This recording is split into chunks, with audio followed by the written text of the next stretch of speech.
সোমবার সকাল 7টায় নওগাঁ বাইপাস বড় বাজার মৎস্য আড়ত সমিতির আয়োজনে এক আলোচনা সভা অনুষ্ঠিত হয়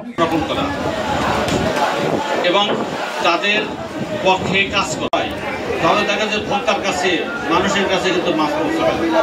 এই অতি ট্রাকটাকে ভরে কোথাও বা সকালবেলায় যারা বাইরে আছেন তাদের কাছে আমি ক্ষমা প্রার্থনা করছি যে আমরা সময় স্বল্পতার কারণে এই আড়তের প্রতি বিশেষভাবে নজর দেবেন এবং আধুনিকতার সাথে এই আড়ত পরিচিত হবে।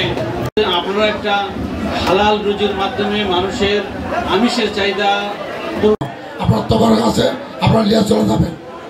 আলহামদুলিল্লাহ এই আড়তের ব্যবস্থাপনা করার জন্য এই আড়তের যারা আড়তদার আছেন এ সময় নওগাঁ পৌর মৎস্য ব্যবসায়ী সমিতির সভাপতি মতিউর রহমান বেগের সভাপতিত্বে বক্তব্য রাখেন সদর উপজেলা মৎস্য অফিসার ডক্টর মোহাম্মদ বাইজিদ আলম, জেলা প্রেস ক্লাবের সভাপতি রায়হান আলম, বিশিষ্ট ব্যবসায়ী আনিসুর রহমান সহ অন্যরা।